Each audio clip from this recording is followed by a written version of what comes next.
Қазіргі заманда ең керек нәрсе ол тәртіп керек. Заңның сақталуы, әрбір адамдағы парасаттылық, адалдылық, тазалық деген.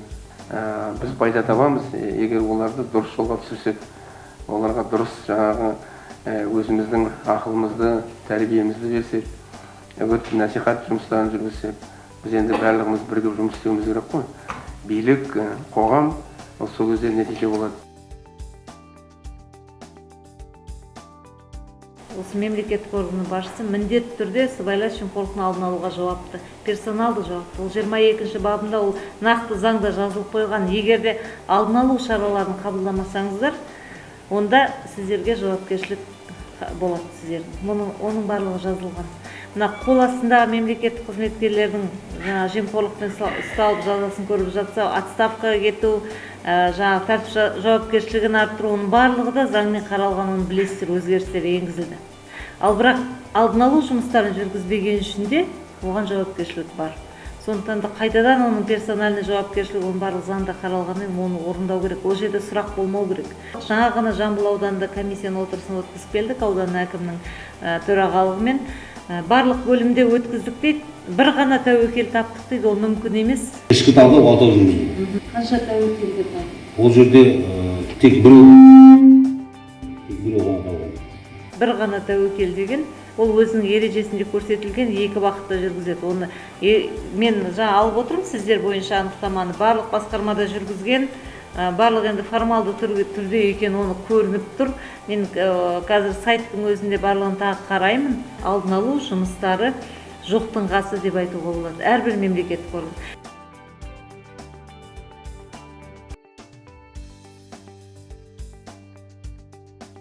Нәтижесі ішкі талдау 600 мың. Қанша тәуекелдер бар? Ол жерде тек біреу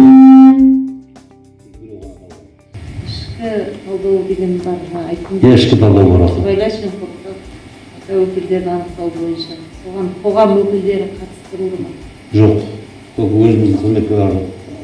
Сол өздеріңіздің сала бойынша ішкі талдау деген өзі 2 бағытта жүреді. Бірінші, ұйымдастырушылық өздеріңіздің кадрлық, қаржылық жұмыстарыңызды айналдырған 7-8 адам ары қарай, мысалы, мектептер болады деген, мысалы, бір ауданда қанша мектеп бар, солардың жұмыстарының барын талдау былайша да жасап жатсыз. Бірақ ережеге сәйкес қай жерінде сол сыбайлас жемқорлыққа тәуекелдер бар. Бірінші мәселе сол, екінші нормативтік құқықтық акті өздеріңіздің сол жұмыс жасайтын күнделікті нормативтік құқықтық актілердің ішінде қандай тәуекелдер бар. Мысалы, бір кейде болады, бір заңның өзінде бір бап екінші бапқа қарамай келіп жатады. Ал енді заңгер болмайды деп оны бәріміз қарап отыра берейік. Олай болмайды. Заң бар, сыбайлас жемқорлыққа қарсы іс-қимыл туралы заңның өзі күшейтіліп жатыр, оны білесіздер, жаңа айтып кеттім. Бірінші басшы бәрі де оған жауап береді, өткізбегенге жауап береді. Егер қол астында қызметкер ұсталып жатса, жазаға тартылып жатса, бойынша да саяси болса отставка кетеді. Бәрі де жауапкершілікті ешкім алып тастаған жоқ.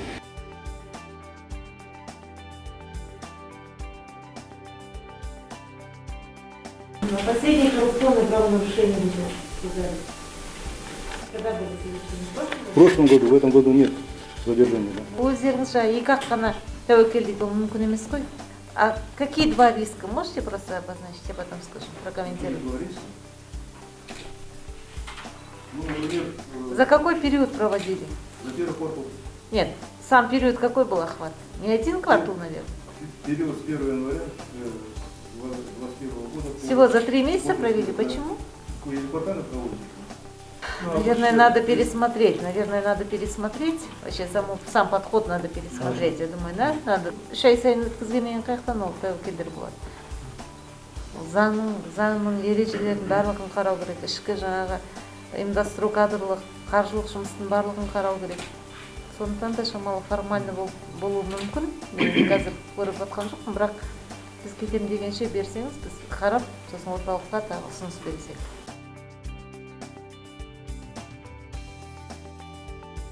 Жалпы өзінің сөзі адалдық ешісі дегеннің өзі сіздерге как ана орысша айтқандай визитная карточка. Кез келген енді келешек сіздер ғой мемлекеттік қызметте болатын, жалпы елді басқаратын.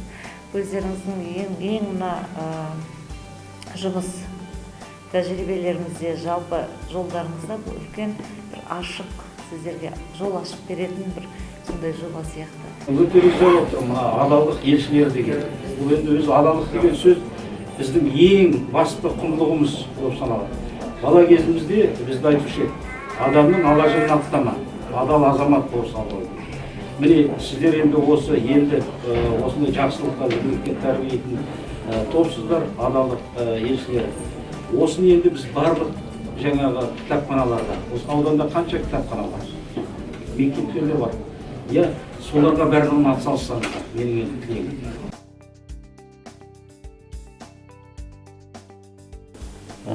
Тарихты тұлғалар жасайды, көшті даналар бастайды, отанды батырлар мен жауынгерлер қорғайды.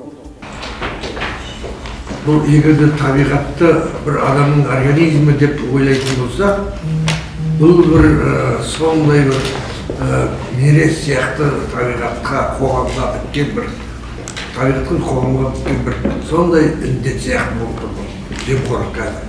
Және де бұл жұмысты жаңа сіз аға дұрыс айттыңыз, бір жерде өзіміз ғана айтпай, бұны әр жерде барып, тіпті парасат жол орталықтар, жаңа айтып кеттік, мектебінде, кітапханасында, кез келген осы кітапхана бар жерде осындай орталықтар ашылу. Бұл орталықтың ашылу себебі де сол зиялы қауымды, ғалымдарды, жалпы қайраткерлер, қоғамға белгілі осылай сыйлы азаматтардың барлығын осы жұмысқа тартуымыз. Олар жүрген жерінде, мысалы сіз бүгін естіп кеттіңіз бұл бойынша, жүрген жеріңізде оны айтып жүрсеңіз, сіздің қанша аудиторияңыз бар, қанша ағайын туыс бар, соның барлығы естісе деген сондай мақсатпен құрылған қамал. Шерағаң бір әдемі әңгіме айтып кетті ғой кезінде. Алтын тола сандықтың үстінде отырмыз, бірақ тыр жағына шықты. Өйткені қазынаның кілті бізде емес.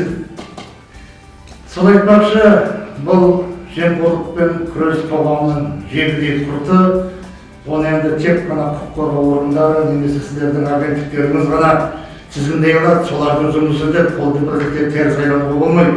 Бұл бүкіл халық болып, бүкіл ел болып күресетін маңызды майдан былайша айтқанда. Бүгін руханият жолында, парасат жолында, адалдық жолында күресіп жатырмыз бейбіт заман, тыныш заманда деймін да. Бірақ десек те әлі өз дәуірінің жемісі деп жазады ғой. Енді біз мынау өздеріңіз бастамашылық құрып жатқан парасатты жолдағы адал ұрпақ қайдан шығады? Ол жақсы ұстаздан шығады, жақсы ғалымдардың тәлім тәрбиесінен өнеге алады. Сондай үлкен ғалымның бірі біздің ортамызда отыр. Одан кейін мына елді қарапайым халықты, оның ішінде қара халықты жемқорлыққа төзбеушілікке дайындау. Қартайдық, қайғайладық, ұлғайдарман, шошимын кейінгі жас балалардан деді. Бұны ар жағындағы кісілер де айтқан болушы керек.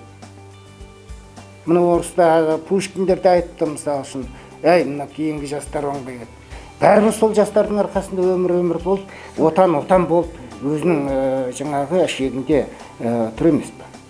Сол сияқты біз жастарға көбірек арқа сүйейміз. Солардың жаңағы қызуқандылығы, солардың шынын айтқанда күш жігері бізге де көбірек дем беретін даусыз. Тек қана жастарға қалай көзін тауып көрсету, әйтеуір дұрыс жаққа қарай бағытта. Көріп келе жатырмыз.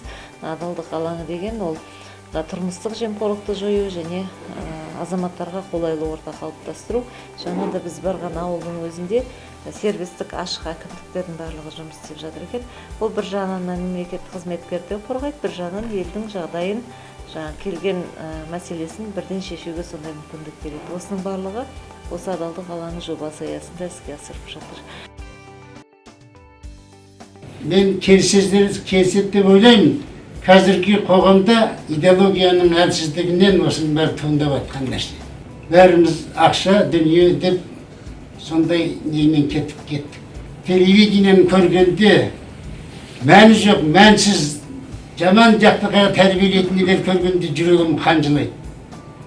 Бізді қалай үйретіп еді, соны талай айттық та, билік пенен қоғамның арасында байланыстың әлсіздігі деп ойлаймын. Біз ана кей кезде отырып шетелдік мемлекеттермен салыстырамыз. Сонда мен айтам, 500 жыл, 200 жыл, 300 жыл мемлекеттік өзінің тәуелсіздігін алған мемлекеттермен 30-ақ жыл болған Қазақстан сендер салыстырмаңдар. Бірақ сол 30 жылдың ішінде Құдайға шүкір талай дәрежеге жеттік біз. Көш түзеледі. Құдайға шүкір жылдан жылға іргелі келе жатырмыз. Сіздер қоғамның алдында мемлекеттік органдар, қоғам өкілдерінің стратегияда көрсетілген, аймақтық жоспарда көрсетілген барлық тармақтарды орындалу жөнінде есеп беріп отыру керек. Осы жұмысты жандандыру керек. Парасат жолы орталығының негізгі мақсаты жемқорлықтың алдын алу, жемқорлыққа қарсы мәдениетті қалыптастыру. Осы бағытта жаңағы зиялы қауымды, интеллигенция өкілдерін, ақын жазушыларды, қоғам қайраткерлерін, жаңағы жастарды жұмылдыру. Жемқорлыққа төзушілікке дайындау елді. Соның ішінде әсіресе біздің болашағымыз мына жастарды осы жаман кеселден, мына аты жаман жексұрын жемқорлықтан жиркендіру. Осы бастама, осы идея халықтың қызу қолдауына ие болып, жалпы ұлттық сипат алып отыр. Бұл өте қуанышты. Мына ұжымдық жауапкершілікті арттыруымыз керек. 3 міндет тұр алдымызда. Бірінші міндет бізді ділді өзгертуіміз керек.